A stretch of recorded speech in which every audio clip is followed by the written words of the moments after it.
Hello and welcome to the part two of the episode, the transformation of modern warfare in the context of Russia-Ukraine war. So, in the part one of the episode, we set the stage for the kind of updates that are there from the Russia-Ukraine war, especially from the eyes of Ukraine as well, the kind of learnings we are getting, and the kind of future we are looking into, both from the arms point of view, the kind of warfare where it is heading to. In the part two of the episode, we'll be looking at more from the military superiority perspective, the kind of alteration that might happen on the military and the force level. So I'd like to welcome back again, Olena, on the part two of the episode. Welcome back. Thank you, Onkar. Absolutely. So yeah, let's straight dive into the topic as we were continuing the conversation. So, from your perspective, I would say, what did the Russia-Ukraine war reveal about the limits of traditional military superiority when faced with rapid adaptation, improvisation, and scale? Because I believe we've covered briefly about the traditional military aspect, but I think this goes much deeper. This question. So yeah, please feel free to answer as per your convenience. Yeah, absolutely. Well, so the limitations of traditional military capabilities, but not just about them. I think it goes deeper to the organization of production, but also the procurement systems of different countries. And as we see that in the traditional way, the systems, first of all, they are very complex. They require a lot of time and a lot of money. They are very expensive. If it goes that way, right? So the way how they're getting procured, how they're getting requested and then contracted in different states, it's a very lengthy process. It's a very difficult, bureaucratic process. Usually, you need to have a lot of approvals, go through a lot of rounds of requirements, then approvals, and it can take years actually. Sometimes it takes decades for the most advanced systems. And that's actually in the conditions of modern warfare.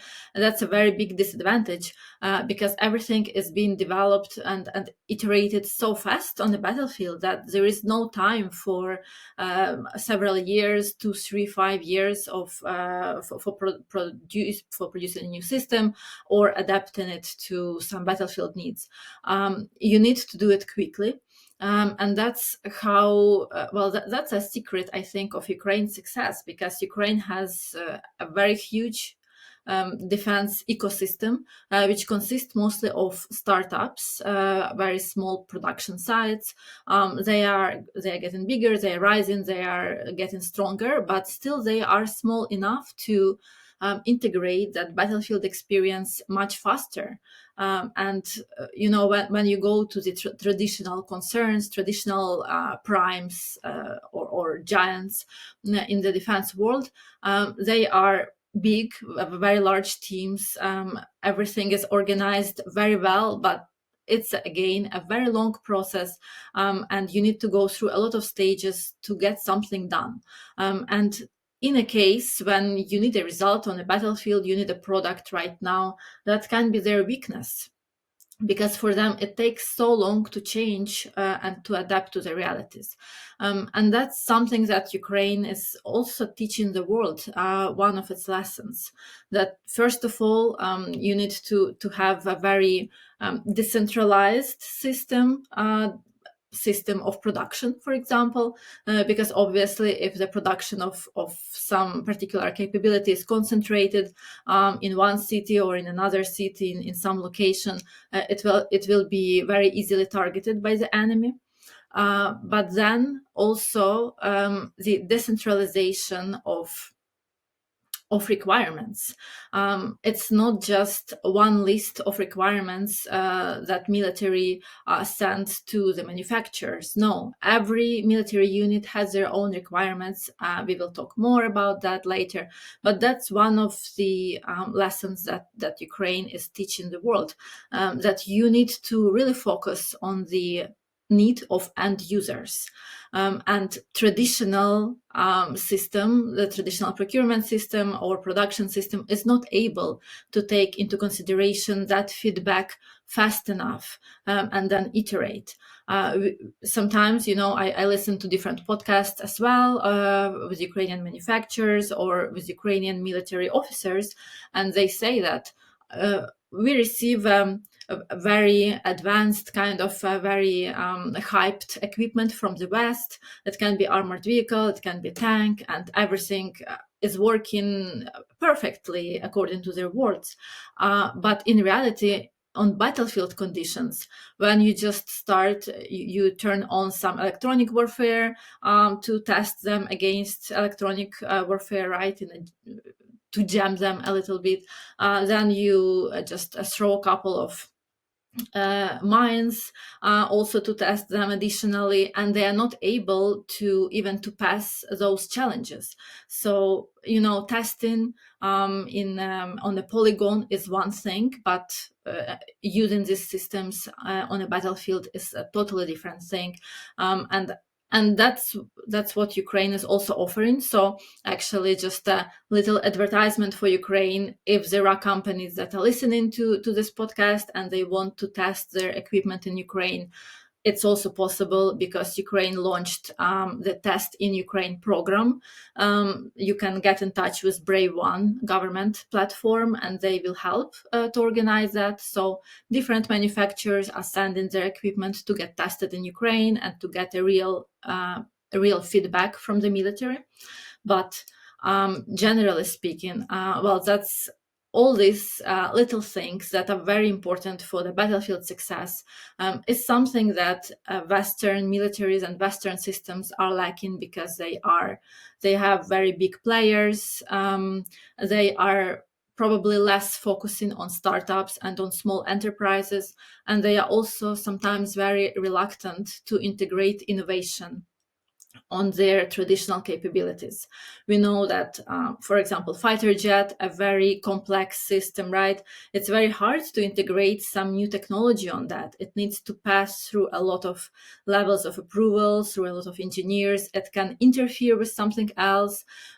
So actually integrating innovation is something not very easy for traditional capabilities. But if you're talking about the systems that Ukraine is employing, it has a lot of modularity. So you can integrate the same modules on aerial drones, on ground drones, on sea drones. You can experiment, you can combine that, you can see how it works. But that's, of course, Ukraine has to pay a very expensive price for that opportunity. Yes. And moving ahead, I would say into the kind of a, I would say, follow up question onto this only. So, how has the constant feedback loop between the battlefield use and weapons redesign changed the pace at which modern warfare evolves, from your perspective? Well, that's essential part of Ukraine's innovation cycle, because the manufacturers are in constant contact with military units, and it's a daily contact. It's something by phone or by different messengers, because that's essential. They need to know how their product is working on a battlefield, and they are contacted on a daily basis, 24/7, and that's something essential. They always stress that the reason for success of our systems, either it's FPV drone or ground drone or something else, the reason for success is a constant connection and feedback from the battlefield. Sometimes different military units in Ukraine work with particular suppliers, with particular producers of equipment, and they are, it's a tandem, and that is something that I think I keep hearing in different international conferences and forums, that Western militaries sometimes lack, is that direct link, direct connection with the manufacturers. So the connection between manufacturer and user is really, really important. Manufacturer needs to know their exact specific requirements, because on different parts of the front line in Ukraine, different systems work in a different way. The FPV drones that work on one segment can absolutely not work on another segment of the front line, because of yes, there are differences. There are some geographic differences. There are differences in quality of Russian troops that are standing on specific areas of the front line. So sometimes there are very advanced units that are advancing, or that are working on specific segments. So all the requirements of all military units in Ukraine have some differences, and that's important to take into account to different manufacturers as well. It's not one unified requirement, just 10-inch FPV drone for everybody. It doesn't work that way. They work on different radio frequencies. They need different specific modules. They need to be designed differently. So that's a secret of success, but it requires a lot of work. It requires a lot of tailoring, a lot of custom made components, custom made different adaptations. That's probably hard to replicate for traditional militaries, but I think it shows an important point that militaries and manufacturers and the industry, they need to be very closely connected in this process. Yes, I think moving more into the deeper side, because I believe a lot of things have changed since the Ukraine-Russia war is happening. So, do you think the war has permanently altered how militaries think about deterrence, escalation, and red lines, especially when the new weapons are introduced incrementally rather than all at once? I think that this concept that you mentioned, red lines and escalation, they essentially exist only in minds of those who are using them. We saw that they were able to restrain only Western partners of Ukraine and not the aggressor. They were supposed to actually stop or restrain, to limit the actions of Russia, but instead they affected only Ukraine and only the Western world. So for Russia, there is no red lines. Russia has violated all possible red lines in this conflict, attacking civilians, attacking children's hospital, just killing by those FPV drones that we are mentioning, killing civilians in the frontline territories, intentionally targeting civilians, pensioners, children, just people on bicycles, people walking on street, obviously not military personnel. And now Russia is also using Shahed drones with a remote control through mobile networks or LTE modems.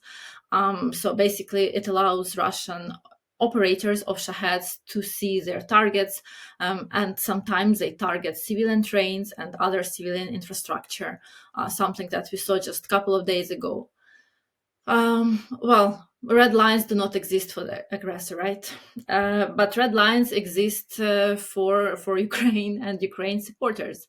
For example, the Western allies, NATO member states, multiple times mentioned of red lines in their decisions to transfer or not to transfer certain military equipment to Ukraine.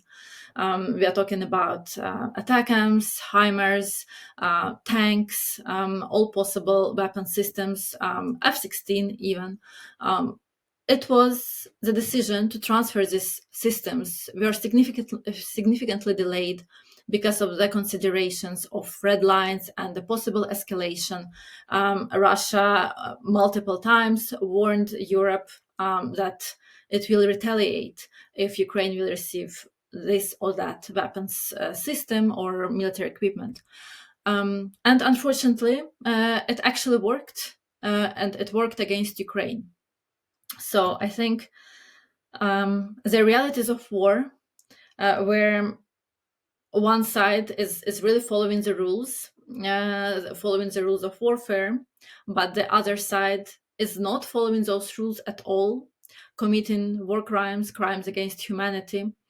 Well, it definitely affects the situation on the battlefield. It definitely affects the morale of the people. But Ukraine is not going that way. The only one thing that I would like to add is that for Russia, there is no red lines, as I mentioned. So for the West, it should be really a serious signal in making new decisions about their military support, because Russia basically doesn't care. It will continue to push and to try to advance and to try to capture as much Ukrainian land as possible. So the decisions on the red line, the concepts of escalation shouldn't really affect Western military support, because it costs a lot to Ukraine. It costs human lives. It costs one more day, one more week, months of war that is really damaging to Ukrainian future and future of Ukrainian society. When there are delays in military support, Russia is able to regroup. Russia is able to prepare, and then it faces the reality already in a totally new state of military readiness. So Russia gets a lot of time, but for Ukraine it's really disadvantageous. So I think the concepts of red lines, escalation, or deterrence, they definitely need to be rethought and reconsidered, based on the realities of war and the nature of the adversaries. So yeah, I agree with you on these points, Olena, regarding the escalation and the scale related things. I mean, for the giants, it doesn't really matter. But I think from a, I would say, small country perspective, or the countries who are trying to defend themselves from such giants, for them it really matters. I think the bar needs to be set over there, or the differentiators need to be added. Moving ahead onto the last part of our part two of this episode. I mean, this question I would leave it up to you, however you'd like to drive this. So, when historians look back, what elements of this war do you think will be remembered as true turning points uh, in the evolution of modern warfare? Um, yeah, excellent question to end this conversation. I think the point that I already mentioned about asymmetric warfare, that is something not new. We already saw it done by other actors. It can be non-state actors, different criminal organizations, or just non-state organizations. Let's call them that way. But the way how Ukraine has been doing is very, very different. Ukraine has been conducting this asymmetric warfare for already 4 years. So it's a continuous day-to-day operations. It's not just one operation. It's a way how Ukraine fights, basically, just totally relying on non-traditional military capabilities, on unmanned systems. That is something definitely that needs to be, taught. That's something that other partners of Ukraine definitely would be interested in learning about. But also, there are some critics that say that, well, there are still traditional capabilities and they are very important, and that's very true. Ukraine also invests in traditional capabilities. Ukraine also tries to scale the production of its cruise missiles, ballistic missiles, also domestic air defense systems. Everything that it can scale domestically, it tries to develop. But doing that is very risky in security environment like that, when Russia can target those specific locations. So not everything is possible in the case of active war. But in case of unmanned systems, yes, they were not able to bring to Ukraine that decisive victory, something that I want to see, and many of us want to see, the just peace, the victory for Ukraine. So far, we haven't seen that. But what we have seen is that drones, unmanned systems in general, they are able to bring Ukraine that survival of a nation. Um, Ukraine resists, Ukraine stands for 4 years already. And the big part of this success is due to Ukraine's creative use of unmanned systems and constant innovation, constant battlefield adaptation, iteration of the systems. So national survival is definitely something that Ukraine already achieved throughout the course of this war. And the role of unmanned systems in achieving this goal is tremendous. It's essential. Another thing that I want to draw the attention is the role of civil society in powering Ukraine's defense and in strengthening Ukraine's military capabilities. We are not talking only about fundraising campaigns, donations. Many of us, I personally too, have my own fundraising campaign for a drone, but that's something that's not what is decisive for Ukraine. What is really important is the militarization of society. There are so many different opportunities for Ukrainian civilians and for Ukrainian military personnel to learn new skills, to learn combat skills, to assemble drones, to do everything just basically from their kitchen, and to contribute to military capabilities in that way. Ukraine has many talented engineers that previously worked in very civilian professions in different sectors, and they are now working for the military technologies of Ukraine. So every Ukrainian with any talent, they are trying to bring all their skills, all their capabilities to the common goal of winning this war. So the mobilization of society is tremendous in Ukraine. Is definitely not comparable to what we see in Russia. In Russia, there are volunteer movements, there are supporters, but most of Russians are just go about their everyday life. They do not really. Some of them are, well, luckily for Ukraine, right? So the less Russians are contributing to the war effort, the better. But the level of mobilization is very, very different. And in Ukraine, people are very motivated and are very passionate about this goal. Obviously, it's about the survival of each and every Ukrainian, of our children, of our parents, of everybody. So the role of civil society is tremendous in Ukraine. But also, honestly, the creativity of Ukraine, of Ukrainian military leadership, and of Ukrainian personnel, the decentralization in decision making is also something that sets Ukraine apart from Russia. When in Russia everything is very based on hierarchy, in Ukraine is totally the opposite. Of course, the ranks matter, the decisions from the leadership, that's something very important. But the soldiers, the military personnel on the front line, they also are able to take decisions based on the situation. They do not need to get approval for each step. They are able to decide themselves. And Ukraine, as a true democracy, having decentralized decision-making process, decentralized production, decentralized procurement. So Ukraine delegates a lot. Ukrainian authorities delegate a lot, and there is a huge involvement of society.